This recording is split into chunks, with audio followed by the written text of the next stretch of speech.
He was born in a world of steel, stone, and rising empires, a world where the boundaries of imagination were being pushed by scholars, artisans, architects, and engineers.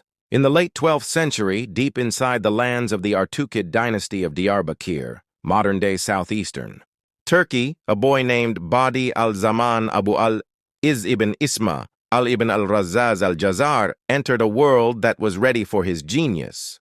His family was not wealthy, but they were respected. His father served in the palace workshops as a skilled craftsman. He repaired pumps, maintained palace water systems, and studied the hidden mechanics behind every device he touched. The young boy watched quietly, absorbing the language of gears, levers, and flowing water long before he ever learned to write his name. For most children, toys were simple things. For him, toys were gears that turned with purpose, wooden wheels that carried water, and copper pipes that breathed life into fountains. The palace of the Artuqid kings was a living laboratory. Courtyards echoed with the sound of flowing water, workshops smelled of metal and oil, and the air carried the voices of artisans from across the region. They built war machines for the military, irrigation devices for the farms, and intricate automata to entertain the royal guests. It was here, in this environment of practical science, that the mind of Al-Jazari began to sharpen. From a young age, he did not chase theory. He chased results. He learned by doing. He observed how water pressure could turn a wheel, how gravity could power a device, how a small change in weight could alter an entire mechanism. His education was not built inside a library. It was forged inside workshops, where the heat of the forge met the cold precision of mathematics. He lived during a time when the Islamic world was a center of innovation. Engineers in Syria, Iraq, and Egypt were building clocks, pumps, and irrigation systems that no one else on Earth could replicate. Scholars were translating Greek texts, expanding Persian ideas, and combining them with their own breakthroughs. The Artuqid court had access to this knowledge, and Al-Jazari absorbed it with a hunger that set him apart. But what made him truly unique was not that he learned what others knew, it was that he imagined what others had not yet dreamed. He saw mechanical devices not just as tools, but as living systems, capable of responding, adjusting, and even performing tasks on their own. While most engineers were satisfied with building machines that worked, Al-Jazari wondered if machines could think, not with minds, but with mechanisms. As he grew, he watched the kingdom change. Soldiers marched along the Tigris and Euphrates, trade caravans filled the markets, and the palace demanded ever more complex machines. Al-Jazari's world was one of ambition, of competition, and of constant innovation. And in this world, he realized that only those who dared to push beyond tradition would be remembered. By the time he reached adulthood, the young boy who once played with gears had become one of the palace's most trusted craftsmen. But no one yet knew that he would soon change the course of engineering forever. Because Al-Jazari was about to build machines that would shock the world, redefine the meaning of invention, and stand the test of time for more than 800 years. And this is where his journey truly begins. Thank you for watching Tactical Legends. Make sure to subscribe, like, and share, because the algorithm is not being kind to videos like these. Your support keeps real history alive. And Al-Jazari entered the Artuqid palace not as a master, but as a quiet engineer with a calm confidence. The court workshops were alive with craftsmen from every corner of the region, metal workers from Mesopotamia, water engineers from Persia, mathematicians from Syria, and artisans from Anatolia. They worked under pressure, serving the needs of kings, generals, and architects who expected perfection. From the beginning, Al-Jazari stood out. He worked with a discipline that impressed the older craftsmen. When given a problem, he did not rush. He observed. He measured. He questioned every assumption. And when he finally put his hands to work, his solutions were often so elegant that they left others speechless. The palace soon recognized that he possessed a kind of vision most engineers lacked. He wasn't merely repairing existing systems, he was quietly redesigning them. Fountains operated more smoothly after he touched them. Palace pumps no longer failed during ceremonies. Water channels flowed with new precision. Everything he worked on gained a sharpness, as if an invisible hand had polished every detail until it was perfect. But the Artuqid Palace demanded more than reliability. It demanded spectacle. At banquets, nobles from distant lands wanted entertainment, machines that moved, devices that shocked the eye, fountains that danced with impossible rhythms. Automata were symbols of prestige, and the dynasty wanted the best. When Al-Jazari saw these old devices, some crude, some incomplete, he didn't simply repair them. He studied them, broke them down, rebuilt them from scratch, and infused them with new ideas. He began to understand something profound. Engineering is not just about building, it is about anticipating. Machines must behave as expected. They must adapt. They must be predictable even when humans are not. This way of thinking marked the birth of something revolutionary, a philosophy of mechanical precision rooted in mathematics and guided by imagination. Soon his reputation spread. The palace chamberlain noticed that Al-Jazari solved problems others considered unsolvable. The water systems of Diyarbakir were unreliable, so he designed new regulators. The palace clocks were inconsistent, so he rebuilt their timing mechanisms. Even the irrigation systems of the palace gardens improved under his hand. But what truly elevated him into the inner circle of engineering elite was his ability to merge utility with beauty. His designs weren't just functional, they were breathtaking. Copper plates etched with geometric patterns, brass gears polished to mirror shine, and mechanisms moving with a grace that made them feel alive. The Artuqid ruler, intrigued by his precision, promoted him to chief engineer of the palace. It was a position that carried immense responsibility. Every major construction, every hydraulic system, every mechanical installation passed under his supervision. And this is where Al-Jazari's genius erupted. Because with access to the full resources of the court, he began to experiment. He blended Persian hydraulic knowledge with Greek mechanical principles. He studied earlier inventors, like the Banu Musa brothers, absorbing their ideas and pushing them further. He dissected the mathematics of motion, pressure, and rotation. Then he did what few before him dared to do. He began designing machines that no one had ever attempted. Water clocks that measured time with unmatched precision. Pumps that could lift water higher than anything in his region. Automata that performed multi-step tasks, hinting at the earliest forms of programmable logic. Each invention strengthened his confidence. Each success sharpened his ambition. Each mechanism brought him one step closer to a masterpiece that would define his name for centuries. Because Al-Jazari was no longer simply a palace engineer. He was becoming something far rarer, a visionary who saw the future hidden inside gears and flowing water, and soon, the world would witness his first great breakthrough. A machine that would travel across continents and centuries, admired not only as a marvel of engineering, but as a symbol of the imagination of the Islamic Golden Age. That story begins in the next chapter. As Al-Jazari settled into his role as chief engineer, the Artuqid Palace began to rely on him for more than maintenance and improvements. The ruler, Nasir al-Din Mahmud, had a deep fascination with machines, especially ones that could move on their own. They were considered wonders, symbols of power and sophistication. And so, one request changed the course of Al-Jazari's life: build something the world has never seen. That single command lit a spark. Al-Jazari retreated into the palace workshop surrounded by gears, water tanks, copper tubing, and parchment filled with calculations. For days, he sketched, erased, and sketched again. He paced at night, imagining how a machine might imitate life. How could motion be controlled without a human hand? How could timing be perfected without constant adjustment? These questions became an obsession. What emerged from weeks of intense work was his first masterpiece, a water-powered automaton drummer. It wasn't just an entertainment device, it was a leap into programmable mechanics. The drummer used water flow to rotate a cylinder, and that cylinder had strategically placed pegs controlling each drum strike. By rearranging the pegs, Al-Jazari discovered he could change the drummer's rhythm. This was unprecedented. A machine with modular programming, centuries before modern computers. When he unveiled it at a palace banquet, the hall fell silent.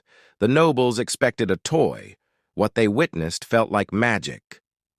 The drummer moved with fluid precision. Its arms lifted and lowered in perfect tempo. The beat shifted naturally, as if a real musician were behind the motions. Gasps filled the room, followed by applause that echoed through the stone halls. But Al-Jazari didn't smile for long. He wasn't satisfied. If a machine could keep rhythm, could it dance, pour drinks, respond to movement? He refined the drummer, making its mechanism smoother. He designed new gears with geometric accuracy drawn from his studies of mathematics. He improved water control systems so that flow changes wouldn't disrupt performance. Then he advanced even further. He built a floating boat with 4 automated musicians, each playing a different rhythm. This machine stunned foreign envoys. Detailed reports of it traveled through Syria, Iraq, and even across the Anatolian frontier into Byzantine territory. More than entertainment, these machines served a political purpose. They demonstrated the Artuqid state's intellectual and technological power. Yet to Al-Jazari, the true achievement wasn't the applause. It was the realization that mechanical precision had no limits, that beauty and logic could coexist within a machine, that motion could be predicted, controlled, and refined with mathematical certainty. This philosophy shaped his next inventions: precision clocks, complex pumps, and devices that performed multiple tasks in sequence. Each invention built on the lessons of the last, like chapters in a growing book of mechanical science. Little did he know these ideas would eventually inspire Renaissance engineers, Ottoman innovators, and modern roboticists. But for now, Al-Jazari was only concerned with one thing: perfection. And this pursuit of perfection would soon lead him to create the most advanced timekeeping devices of his age, machines that didn't just measure time, but celebrated it. Subscribe to Tactical Legends. Time. For most of human history, it slipped through people's fingers like sand, difficult to measure, impossible to command. But in the palace of the Artuqids, under the steady glow of oil lamps and the hum of flowing fountains, Al-Jazari set out to change that.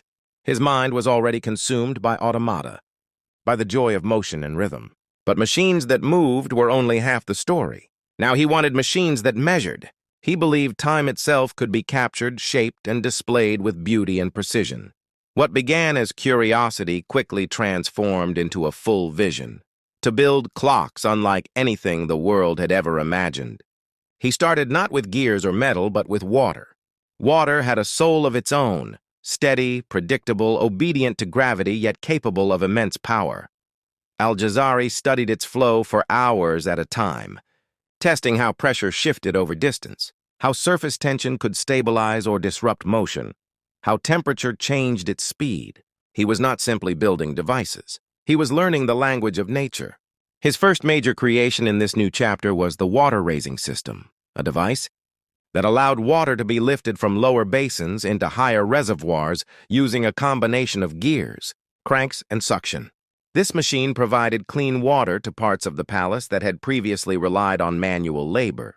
Over time, Al-Jazari perfected it into multiple versions: a suction pump powered by animals, a complex reciprocating pump, a twin-cylinder pump, the first of its kind in recorded history for centuries.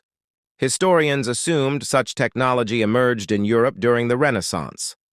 But manuscripts proved otherwise. Al-Jazari documented it in full drawings and descriptions 300 years earlier. Yet all of this was only preparation for his true masterpiece, the great clocks. His vision was ambitious. His clocks would not be quiet tools sitting in the corner of a palace room. They would be monuments, moving theaters of time, displaying astronomy, astrology, the motion of the planets, and the passing of each hour with sound, color, and mechanical life. His first major attempt was the elephant clock, though much later refinements came. But before reaching the elephant, he built a series of ingenious devices. The candle clock. A slow-burning candle triggered weights and pulleys to drop markers indicating the hour. It worked flawlessly even at night, when water clocks struggled. The bowl clock, a floating bowl with a precise hole in its base, sank in exact time intervals, marking the passage of minutes. This simple device, elegant and minimalistic, became widely copied across the Islamic world. The scribe clock, a mechanical figure holding a pen, pointed to the correct hour as gears beneath it turned steadily with controlled water flow. Each clock refined his understanding of mechanics. Each clock taught him how to tame irregularities. Each clock sharpened his belief that machines could approach perfection. But these were only the opening acts. Soon the palace would witness a creation so advanced, so symbolic, so mechanically daring, that envoys from distant lands would later try to replicate it for their own rulers. A clock not driven by sand, sunlight, or candle flame, but by a complete fusion of cultures, sciences, and mathematics. The world was about to meet Al-Jazari's greatest creation. In the center of the Artuqid court, amid marble pillars and gold-trimmed drapes, Al-Jazari unveiled the invention that would immortalize his name. A device so imaginative, so symbolic, that it transcended engineering and became a statement about the world itself. The elephant clock. It wasn't just a timekeeper. It was a celebration of global knowledge. At first glance, the clock looked like an extravagant sculpture. A massive elephant carrying a tower on its back, topped with a scribe, a phoenix, 2 dragons, a carpet of geometric designs, and a figure seated above holding a staff. But to Al-Jazari, every curve of metal had meaning, every color carried a story, and every movement announced a new chapter in the human search for understanding. The elephant represented India. The dragons and serpent heads represented China. The mechanical phoenix symbolized Persia. The carpet patterns referenced the Arab world. And the man sitting above resembled figures from ancient Greece. This clock, standing tall and radiant, was Al-Jazari's declaration that knowledge was universal. No culture owned science. Every civilization contributed its piece to the puzzle. Inside the elephant's body, hidden under carved panels, the true genius began. At the bottom, a water basin slowly filled a measured container that sank at precise intervals. As it dropped, it pulled a network of ropes and pulleys connected to the tower above, triggering movement with flawless synchronization. The sinking bowl released a ball. The ball rolled into a serpent's mouth. The serpent bowed down, delivering the ball into a waiting jar. The driver atop the elephant struck his drum. The scribe shifted his pen to mark the passage of time. The phoenix lifted its wings. This spectacle unfolded every 30 minutes, a complete mechanical choreography, timed, coordinated, and repeatable, with no electricity, no springs, and no metal clockwork gears like Europe would later develop. To those who saw it in the palace, it bordered on sorcery. But to Al-Jazari, it was simply mathematics meeting creativity. Behind the beauty lay deep engineering principles, precision water flow regulation, perfectly balanced floats, counterweights designed to act in sequence, timing intervals calculated through experimentation, mechanical feedback systems, preventing errors. Each mechanism relied on another, forming one of the earliest examples of integrated systems engineering. The elephant clock became more than a machine. It became a symbol of a world connected by ideas, a reminder that innovation did not come from isolation, but from curiosity and exchange. Foreign envoys who visited the Artuqid Palace returned home telling stories of a machine that moved like life itself. Miniature copies were later built across the Middle East. Centuries later, European historians would puzzle over descriptions of clocks that seemed impossible for their era. But Al-Jazari was not done. The elephant clock was a milestone, not a finale. He saw time not as a number, but as a river, flowing, bending, reshaping itself. And he believed machines should do more than measure it. They should express it. This vision drove him toward an even more ambitious project. A towering machine of rotating planets, celestial dials, shifting zodiac signs, and mechanical performers, one of the most advanced clocks ever conceived in the medieval world. A device that would merge astronomy, music, engineering, and imagination. The elephant clock had shaken the palace with wonder. But for Al-Jazari, it was only the opening act. He wanted a machine that didn't just mark time. He wanted one that performed time, a clock that didn't merely tick but told a story, a device that revealed the hidden dance of the heavens above. He envisioned a monumental clock tower, a castle of time. And so began the creation of what would become one of the most sophisticated clocks of the medieval era, the castle clock. This wasn't a simple structure. It wasn't even a marvel. It was a mechanical universe. Inside a wooden frame carved like a fortress, Al-Jazari built a system of rotating discs, floating moons, zodiac wheels, rising stars, puppet performers, water regulators, and timed automata so complex that later engineers would struggle to understand how one man could conceive it centuries before modern precision tools existed. At the heart of the tower was a central water regulator, a mechanism unlike anything before it. Al-Jazari had spent years studying how water flow could be kept perfectly stable despite changes in pressure. His solution was revolutionary, a double-acting float chamber. The concept was simple in appearance but stunning in execution. Two water chambers alternated their flow, compensating for irregularities and ensuring that the clock's rhythm never faltered. Every movement above depended on this heartbeat. From that heartbeat flowed the spectacle. As the float chamber moved, it triggered a wheel showing the solar zodiac cycle, with beautifully painted signs gliding across the face of the clock. Above them, a crescent moon slid across the sky, marking the passing of each hour. Tiny stars illuminated and dimmed as time advanced, driven by hidden lamps and sliding shutters. And then came the performers. At the turn of each hour, mechanical doors swung open. Inside them, miniature automated musicians began to play, drums, bells, and chimes ringing in perfect rhythm. Their motions were powered by carefully placed pegs on a rotating drum, echoing the programming logic Al-Jazari had developed with his earlier automata. But now the sequences were more complex, more layered, more intentional. Not one hour looked exactly like the next. Each hour had its own pattern of sound and movement, a mechanical symphony that filled the palace courtyard and attracted crowds of nobles, craftsmen, scholars, and visitors who had heard rumors of a clock that performed like a living theater. Above the musicians, Al-Jazari installed rotating portals showing the phases of the moon, letting people track the lunar calendar with precision unheard of outside observatories. And perhaps the most astonishing feature was something few noticed at first. The castle clock was programmable.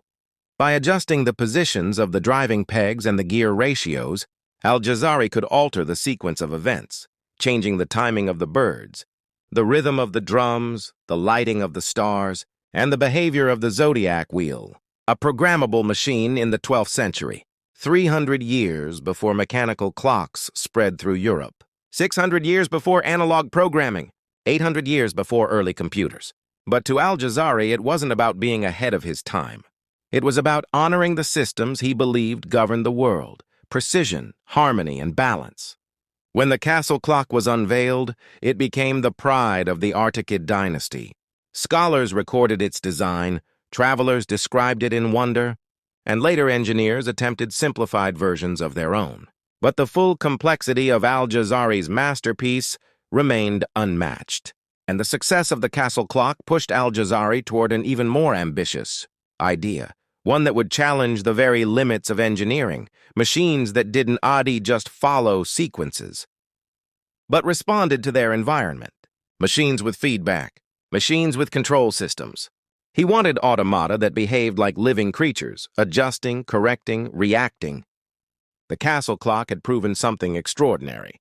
Machines didn't have to repeat the same loop forever. They could be adjusted, refined, even reprogrammed. But Al-Jazari was no longer satisfied with adjustment. He wanted machines that corrected themselves, machines that reacted, like a human hand stabilizing a tool or a musician matching tempo to the rhythm of a crowd. This idea would become the foundation of modern robotics and automation. In the quiet of the palace workshop, long after the courtyard torches had burned low, Al-Jazari studied how nature regulated itself, how rivers slowed around bends, how lamps dimmed as oil thinned, how human limbs responded instantly to imbalance. Nature was full of feedback systems, cycles where one action produced a reaction that maintained stability, and machines, he believed, could follow the same law. His first major leap came from something deceptively simple, a wash basin. The palace had long used servant attendants for ceremonial ablutions, pouring water gently over a guest's hands. Al-Jazari imagined a machine that could perform the same task with grace and accuracy. What he created became known as the Peacock Basin, one of the earliest self-regulating devices in history. Water flowed from a spout held by an automaton. As the water emptied from a concealed tank, a float slowly descended. When it reached a certain level, a mechanical peacock lifted its tail, signaling that the washing was complete. This wasn't just decoration. It was a logic system. The float sensed the level. The level triggered the motion. The motion signaled the user. A machine, reading its environment. But Al-Jazari wasn't done. Next came his famous drinking water, servant, a mechanical figure that poured water into a cup and then waited for the cup to be removed before resetting automatically. The mechanism inside used a clever combination of siphons and counterweights that responded to the user's actions. No two performances were exactly the same. The machine changed based on the human interacting with it. In a sense, it was the first interactive robot. From there, his imagination exploded. He built a mechanical candle clock with a feedback system to keep time stable even as wax melted. He created water pumps that adjusted their lifting force depending on the height of the water level. He invented float valves, devices still used today in toilets, engines, and hydraulic systems, and with each new creation, he pushed further into uncharted territory. What if a machine could stabilize its own motion? What if it could maintain balance without human interference? What if, one day, machines could respond to the world around them with something that resembled intention? The Artuqid Palace began to see Al-Jazari not only as an engineer, but as a philosopher, a thinker who saw no divide between practicality and imagination, a man who believed that technology should serve, adapt, and evolve. His workshop became a hive of innovation. Students and apprentices gathered just to glimpse his experiments. Gears rotating on their own, floats rising and falling, systems responding to the slightest change in water weight. Every new device taught him something. Every failure sharpened his understanding. Every success pulled him deeper into the dream of true automation. And these breakthroughs would all culminate in a book, a manuscript that would preserve not only his machines, but his entire philosophy of engineering. A book that would survive wars, invasions, and centuries. A book that would travel through civilizations and inspire minds far beyond his own age. By the time Al-Jazari reached the later years of his service, the Artuqid Palace had become a living museum of motion. Automata poured drinks. Pumps lifted water in relentless rhythm.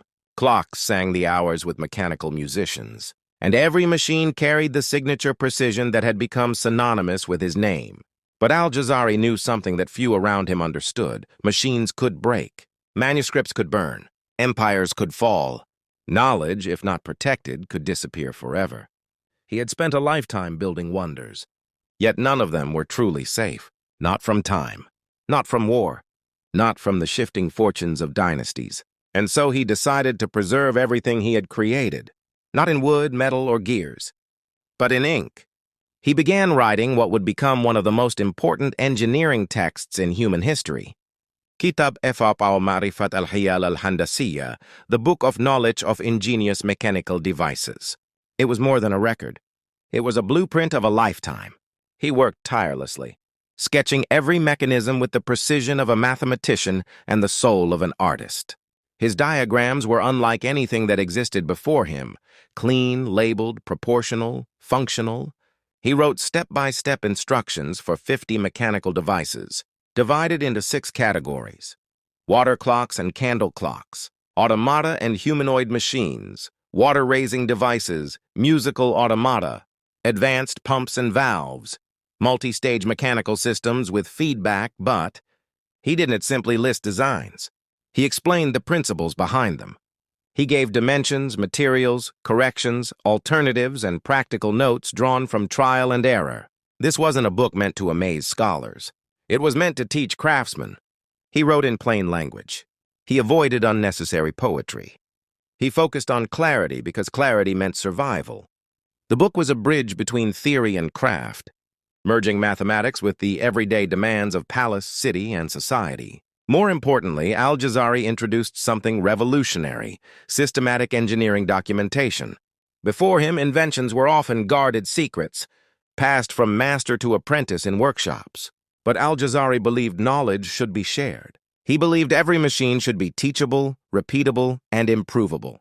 His manuscript became the first engineering handbook in the world that combined complete mechanical drawings, scientific reasoning, experimental results, precise measurements, exploded diagrams showing assembly, maintenance instructions, failure analysis. This spirit of transparency reshaped how engineering knowledge traveled through the Middle East, Persia, Anatolia, and later Europe. But perhaps the most astonishing thing was this. Al-Jazari wrote the book with deep humility. He never claimed to be the originator of all mechanical wisdom. He repeatedly credited earlier Muslim engineers, Greek thinkers, Indian mathematicians, Persian artisans, and the collective heritage of human curiosity. In an age of competing dynasties, when rulers wanted their scholars to appear unmatched, Al-Jazari insisted on honesty. He called himself merely a servant of the palace, a man fortunate enough to have spent his life improving what came before and imagining what could come next. When the manuscript was completed, he placed it in the hands of his ruler as a gift, not to elevate himself, but to honor the court that allowed him to chase perfection. This book would outlive the Artuqids. It would outlive the medieval world. It would travel through libraries, survive invasions, and resurface centuries later as proof that robotics and mechanical science had roots far older than modern history books suggested. And its influence would begin to ripple outward, affecting inventors, thinkers, and engineers across continents. When Al-Jazari placed his finished manuscript into the hands of Nasir al-Din Mahmud, he had no idea that the ink on those pages would echo across continents. The palace celebrated the book as a treasure of the dynasty, but fate had plans far greater than the Artuqid court. Over the next decades, copies of the manuscript quietly traveled, copied by scribes, carried by scholars, preserved by artisans, and traded among engineers who admired its clarity and precision. Unlike many scientific works that lived and died within royal libraries, Al-Jazari's book moved. It crossed borders, it crossed languages, it crossed centuries, and with every journey, it reshaped the minds of those who encountered it. By the 13th and 14th centuries, craftsmen from Persia to Anatolia were studying his water-raising devices. They used his piston pump designs to improve irrigation, fountains, and public water systems. Cities that struggled with unstable water flow found solutions in his float valves and siphons. Then came the clockmakers. Al-Jazari asked mechanical timing, systems, especially his adjustable gear ratios, and float regulators, spread through workshops from Diyarbakir to Cairo, and later into the hands of Andalusian artisans. These innovations quietly set the stage for the monumental mechanical clocks that would rise in Europe 2 centuries later. While European historians often pointed to Renaissance inventors as the fathers of complex mechanics, manuscripts discovered in later centuries revealed the truth. Al-Jazari's work predated them, and in some cases predicted them. His automata, especially the programmable drummer and the peacock basin, became foundational case studies for early theories of robotics and control engineering. Ottoman engineers in the 15th and 16th centuries adapted his designs into ceremonial automatons shown in royal processions. Persian craftsmen built fountains using his feedback systems. Even Leonardo da Vinci's notebooks show parallels to Al-Jazari's approach to gear ratios, water regulation, and multi-stage automata. It wasn't imitation. It was influence, subtle, quiet, but unmistakable. Across the Islamic world, his book became a teaching tool. Apprentices learned from his diagrams long before universities formalized engineering curricula. Blacksmiths, carpenters, ivory carvers, metalworkers, and clockmakers found guidance in his pages, blending empirical craft with scientific method. And beyond the technical realm, his philosophy radiated outward. Al-Jazari believed that technology should serve people, not overwhelm them. Machines should enhance dignity, elevate experience, and solve practical problems, even if wrapped in beauty and imagination. This mindset shaped Middle Eastern engineering culture for centuries. In later eras, scholars of the Ottoman, Safavid, and Mughal courts would build automata solely to delight visitors and to demonstrate the sophistication of their cultures. Many of these traditions traced their roots back to Al-Jazari's playful but precise understanding of mechanical performance. Even in Europe, as mechanical clocks rose to prominence, engineers unknowingly benefited from ideas Al-Jazari had refined centuries earlier. Float mechanisms, timing controls, gear synchronization, layered automata.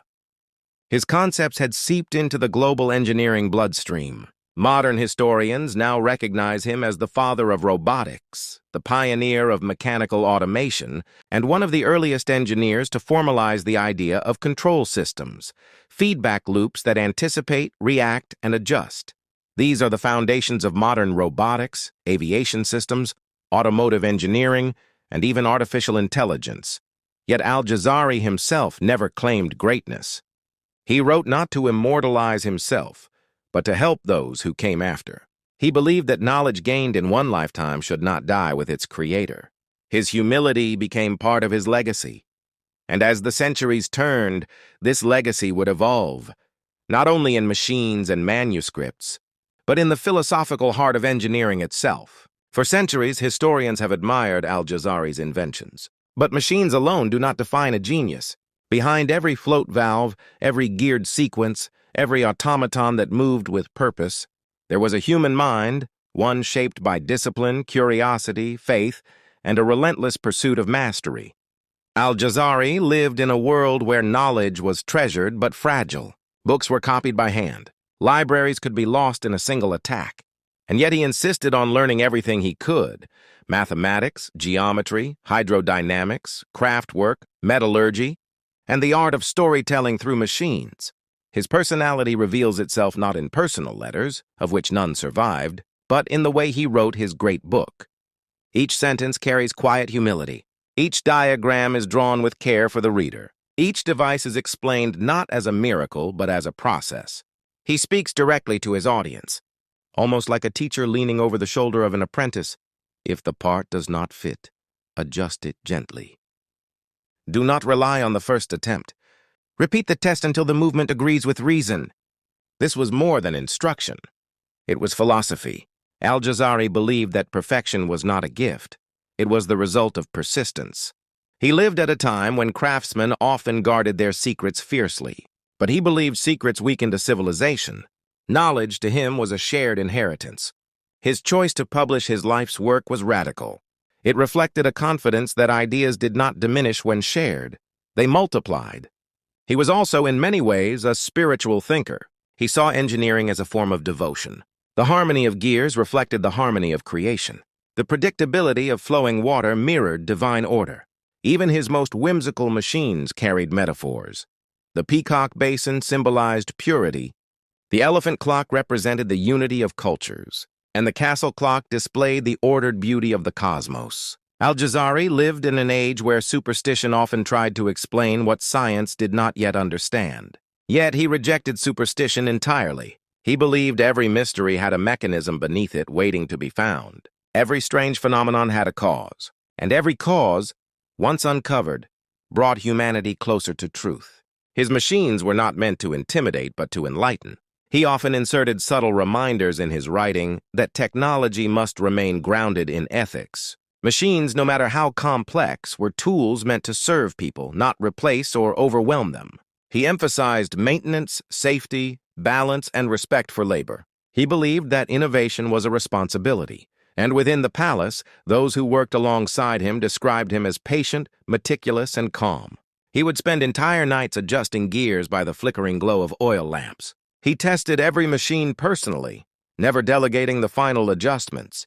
He trusted his hands more than any theory. Despite his achievements, Al-Jazari never pursued fame. He never sought a position beyond his role in the court. He didn't travel to seek praise or recognition. He stayed in the city of Diyarbakir, loyal to a dynasty that valued his gifts and provided him the freedom to experiment. His quiet devotion became his strength. For Al-Jazari, greatness wasn't measured in titles or wealth. Greatness was measured in the problems you solved and the knowledge you left behind. And as age crept upon him, he began to reflect on a new question, not about machines, but about meaning. What would his work mean to the world that came after him? How would future generations interpret his designs? Would they understand the intention behind every detail? These reflections shaped the final years of his life and prepared the ground for the closing chapters of his legacy. As Al-Jazari entered the twilight of his life, the palace of the Artuqids had already been transformed by his inventions. Water channels flowed more efficiently than ever. Court ceremonies dazzled guests with mechanical wonders no other kingdom could match. And scholars from distant lands visited Diyarbakir not to negotiate politics, but to witness the mind of a single engineer. Yet for all his accomplishments, Al-Jazari remained profoundly aware of time. Not the mechanical hours marked by his clocks, but the human hours, the ones that slip quietly past, leaving only memory and legacy behind. He spent more time reflecting than he once did, more time refining his book, adjusting diagrams, clarifying instructions, ensuring that no craftsman would be confused, no apprentice lost, no future reader left uncertain. It was as if he sensed that his manuscript needed to stand on its own without him. But Al-Jazari did not retreat from his workshop. If anything, he became more meticulous, more exacting. He understood that his last years would define how history remembered him. He continued building, testing, and perfecting devices with the same energy he had as a young craftsman. He focused heavily on improving water technologies, believing that access to clean, reliable water was one of the greatest services an engineer could give society. He refined his double-cylinder pump, creating an even smoother mechanism. He experimented with new valve shapes, adjusting airflow and water pressure like a scientist ahead of his century. He documented failures openly, rare honesty in an age when scholars avoided admitting mistakes. But beyond the machines, something else shaped his final years. He began to think deeply about the nature of innovation itself. Al-Jazari believed that invention was not simply a matter of mechanics. It was a moral duty. He wrote that every device must serve a purpose, must ease a burden, must elevate daily life. Machines, he insisted, were extensions of human intention. They reflected the values of their creators. And so his designs grew more elegant, not necessarily more spectacular, but more refined, more intuitive, easier to build, easier to repair. Where earlier machines dazzled, late designs focused on usefulness and reliability. His final works were as humble as they were brilliant. He trained younger craftsmen, passing on techniques that were not written in his book. How to listen for the subtle friction of a gear, how to sense the weight of a float chamber, how to judge the strength of a bronze pin by the sound it made when tapped. Many of his students would later become master engineers in their own right. Their work would spread his influence across Anatolia, Persia, Mesopotamia, and beyond, quietly, steadily, like ripples from a stone cast into water. Even as age weakened his body, his mind remained restless. He would return to unfinished sketches, modify old diagrams, test variations of pumps, rework automata joints, adjust clock dials for improved accuracy. He seemed driven by the belief that perfection, though impossible, must always be pursued. What he didn't know, what he couldn't know, was that the Artuqid Dynasty would eventually fade, and foreign armies would one day march across Diyarbakir. Many of his original machines would be lost forever. But his book survived, not because chance favored it, but because generations of engineers treated it as foundational wisdom. They copied it, they translated it, they guarded it. They carried it with them through war, migration, and empire. By the time Al-Jazari took his final breath, he was unaware that his manuscript would live for 8 centuries and become one of the most important engineering documents in existence. He died quietly, without fanfare, without the titles and honors his genius deserved. No great monument was built for him, no lavish tomb, just a life's work, pages inked with precision, imagination, and devotion. And yet, in a way deeper than marble or stone, he built a monument that would never crumble, a legacy woven into the history of mechanics, robotics, automation, and engineering. History does not always reward its greatest minds during their lifetimes. Some are praised, some are celebrated, and some, like Al-Jazari, are quietly overlooked until centuries later, when the world finally becomes advanced enough to understand what they truly accomplished. Long after his machines stopped moving, long after the palace lamps dimmed and the Artuqid Dynasty faded into history, Al-Jazari's influence continued to grow. His book, copied by scribes and guarded by scholars, became a seed planted across civilizations. In Ottoman workshops, engineers studied his drawings to refine automata used in royal courts. In Persian cities, Craftsmen imitated his pumps to irrigate gardens and supply fountains. In North Africa and Andalusia, mechanics used his float valves to regulate water flow in public baths and fountains.